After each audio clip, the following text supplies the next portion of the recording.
ప్రియమైన వాళ్ళారా, ప్రభు యేసుక్రీస్తు నామంలో ఈ యొక్క ఉదయకాల సమయాన మీ అందరికీ నా యొక్క హృదయపూర్వక వందనాలు తెలుపుకొంచున్నాను. ఈ రోజంతా కూడా మీ చేయబడిన విషయాల్లో దేవుని హస్తము మీకు తోడై ఉండి మీకు జయాన్ని కలుగజేయునుగాక. ప్రియమైన దేవుని బిడ్డలారా, ఎందుకు అనేటువంటి అంశం మీద మనము యేసుక్రీస్తు యొక్క శిలువ మరణాన్ని గురించి మనం ధ్యానిస్తున్నామండి. ఈరోజు మనం ధ్యానించుకునేటటువంటి అంశము ఎందుకు వెలుపల అనేటువంటి అంశాన్ని మనం ధ్యానించుకోబోతున్నామండి. యోహాను సువార్త 19వ అధ్యాయము 20వ వచనము ఇలా చెప్పుచుంది, యేసు సిలువ వేయబడినటువంటి స్థలము పట్టణముకి సమీపముగా ఉన్నందువలన ఉన్నది అనేటువంటి మాటను మనం చదువుతున్నాం. యేసు సిలువ వేయబడినటువంటి స్థలము పట్టణముకు సమీపముగా ఉన్నది అనేటువంటి మాటను మనం చదువుతున్నాం. ప్రియమైన బిడ్డలారా, దీని అర్థం ఏంటి? యేసుక్రీస్తు సిలువ వేయనటువంటి స్థలము పట్టణంలో, అంటే నగరంలో, ఆ యెరూషలేము పట్టణంలో లేదు, యెరూషలేముకు వెలుపల ఉన్నది అనేటువంటి మాటను మనం చదువుతున్నాం. ప్రియులారా, ఈ యొక్క గొల్గొతా పర్వతం యొక్క అది ఎక్కడ ఉంది అనేటువంటి మనము విషయాన్ని మనం గమనించినట్లయితే, ఈ యొక్క గొల్గొతా పర్వతముకి క్రింద హిన్నోము లోయ అనేటువంటి ఒక లోయ ఉందండి. ఆ హిన్నోము లోయలో యెరూషలేము పట్టణం యొక్క కుప్పలంతా కూడా అక్కడ కాల్చబడుతూ ఉంటాయండి. రెండవది, మోయాబీలు, పాత నిబంధన కాలంలో మోయాబీలు తన బిడ్డలను తన యొక్క దేవత అయినటువంటి మోలేగుకు నరబలి అర్పించేటువంటి స్థలము ఈ యొక్క హిన్నోము లోయ. కాబట్టి అక్కడ ఎప్పుడు కూడా శవాలు మండుతూ ఉంటాయి, అక్కడ ఎప్పుడు కూడా కుప్ప కాలుతూ ఉంటుంది. చాలా అది అసహ్యమైనటువంటి ఒక స్థలం అండి.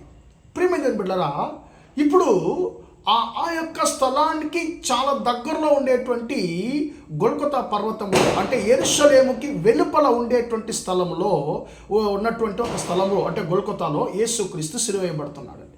ఆయన శ్రమ పొందుతున్నాడు. అపోస్తలుడైనటువంటి పౌలు కూడా ప్రియమైన హెబ్రీ పత్రిక 13వ అధ్యాయం 12వ వచనము, యేసుక్రీస్తు తన యొక్క స్వరక్తం వలన ప్రజలను పరిశుద్ధపరచడానికి గౌని వెలుపల శ్రమ పొందెను అనేటువంటి మాటను చదువుతున్నాం. ప్రియులారా, ఎందుకు ఆయన గౌని వెలుపల శ్రమ పొందాలి, ఆయన ఎందుకు బయట శ్రమ పొందాలి అనేటువంటి ఒక విషయాన్ని మనం గమనించినట్లయితే, ప్రియమైన దేవుని బిడ్డలారా, ఎందుకు అనేటువంటి దాన్ని గమనిద్దామండి. ఎందుకు ఆయన వెలుపల శ్రమ పొందాడు, పట్టణానికి వెలుపల శ్రమ పొందాడు అంటే, నిన్ను నన్ను పరిశుద్ధపరచడానికి.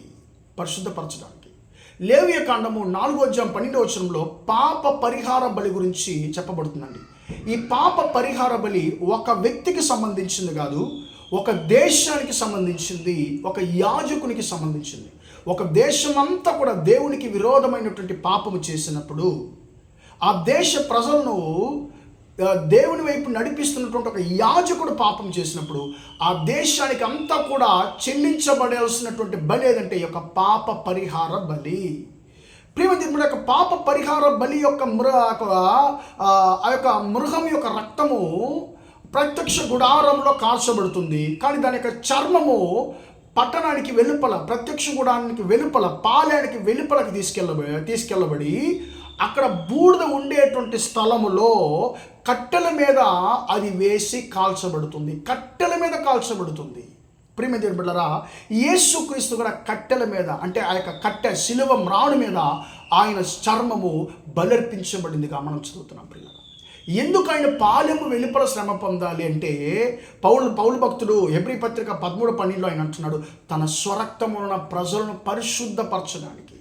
ఆ రోజు పాప పరిహార బలి యొక్క రక్తం ఎలాగైతే ఆ దేశాన్ని పవిత్రపరిచిందో, ఈ యాజకుని పవిత్రపరిచిందో, అలాగా నిన్ను నన్ను, ప్రియమైన దేవుని బిడ్డలారా, దేవునికి వెలుపల మనము దేవుని నుండి మనము దూరంగా ఉన్నాము.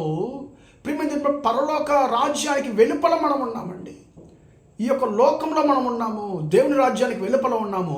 దేవుని రాజ్యానికి వెలుపల ఉండేటువంటి నిన్ను నన్ను దేవుని రాజ్యంలోనికి చేర్చడానికి, దేవుని యొక్క ఏలుబడికి వెలుపల ఉన్నటువంటి నిన్ను నన్ను తన యొక్క ఏలుబడిలోనికి చేర్చుకోవడానికి, తన యొక్క అధికారంలోనికి చేర్చుకోవడానికి ప్రభు అయిన యేసుక్రీస్తు నిన్ను నన్ను లోపలికి తీసుకురావడానికి ఆయన వెలుపల శ్రమ పొందాడు. వెలుపల, పట్టణానికి వెలుపల, గౌనికి వెలుపల ఆయన శ్రమ పొందాడు. ప్రియమైన దేవుని బిడ్డలారా, భయంకరమైనటువంటి నరహంతకుల్ని సిలువ వేయబడేటువంటి స్థలం ఆ యొక్క గొల్గొతా పర్వతము.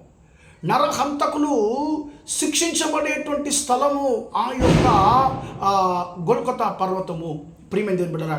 కాబట్టి మీరు నేను యేసుక్రీస్తు యొక్క రక్తం వలన మనం దేవునికి సమీపంగా రావడానికి, దేవుని యొక్క రాజ్యంలోనికి రావడానికి యేసుక్రీస్తు నిన్ను నన్ను నీ కొరకు నా కొరకు ఆయన పట్టణానికి వెలుపల గౌనికి వెలుపల శ్రమ పొందాడు. ప్రియమైన దేవుని బిడ్డలారా, మన కొరకు శ్రమ పొందినటువంటి, మన కొరకు ప్రియమైన దేవుని బిడ్డలారా బలర్పించబడినటువంటి పాప పరిష్కార బలిగా తను తాను అప్పగించినటువంటి యేసయ్య రక్తము ద్వారా నీకు నాకు పరిశుద్ధత కలుగుతుంది, స్వస్థత కలుగుతుంది. మన కొరకు రక్తం కార్చిన, మన కొరకు తను తాను అప్పగించినటువంటి యేసయ్యకు మన జీవితాన్ని అప్పగిద్దామా? ప్రార్థన చేద్దాం. ప్రేమగల మా తండ్రి, దయగల దేవ, ఇంతవరకు మాటలు విన్న తండ్రి, నీ బిడ్డలు మీరు దీవించండి, ఆశీర్వదించమని ప్రార్థిస్తున్నాను తండ్రి. అయ్యా, మా కొరకు తండ్రి మమ్మల్ని పరిశుద్ధపరచడానికి పట్టణానికి వెలుపల తండ్రి నువ్వు శ్రమ పొందావు అనేటువంటి మాటను మేము గమనిస్తున్నాం. అయ్యా తండ్రి, నీ రక్తము దేవునికి వెలుపల ఉన్నటువంటి మమ్మల్ని తండ్రి దేవునిలోకి చేర్చడానికి నువ్వు తండ్రి మా కొరకు పట్టణానికి వెలుపల శ్రమ పొందావు. దాన్ని బట్టి నీకు స్తోత్రం అయ్యా. తండ్రి, మా కొరకు నువ్వు కార్చినటువంటి తండ్రి యొక్క తండ్రి విలువగల రక్తము బట్టి స్తోత్రం తండ్రి, విలువైన రక్తాన్ని బట్టి కొరకు నీకు స్తోత్రం తండ్రి. అయ్యా, యొక్క రక్తంతో మమ్మల్ని కడగండి తండ్రి, మనం స్వస్థపరచండి తండ్రి. అయ్యా, మనం పరిశుద్ధపరచండి, నీకు ఇష్టమైనటువంటి తండ్రి ఇష్టలుగా మనం మార్చమని ప్రార్థిస్తున్నాం. ఈ రోజంతా కూడా తండ్రి బడులు చేసే అన్ని విషయాల్లో మీ హస్తం తోడుండి మమ్మల్ని దీవించి ఆశీర్వదించమని యేసయ్య నామంలో ప్రార్థించని వేడుకొంచున్నాను తండ్రి. ఆమేన్, ఆమేన్. ప్రియమైన వాళ్ళరా, దేవుడు దీవించి ఆశీర్వదించును గాక. Praise the Lord, praise the lord.